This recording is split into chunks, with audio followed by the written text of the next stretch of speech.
बहुत बढ़िया शेर किसी ने कहा, कुछ देर की खामोशी है फिर शोर आएगा, तुम्हारा वक्त आया है हमारा दौर आएगा।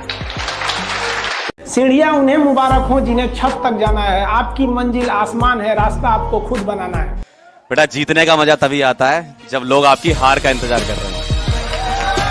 और शीशे में देखकर हर रोज अपने आप से बोलना कि ध्यान से सुन ले भाई, जो आज सपने में है कल वो हकीकत में होगा, जो आज सपने में है कल वो हकीकत में होगा, और जो आज अपनी औकात में नहीं है कल वो अपनी जेब में होगा।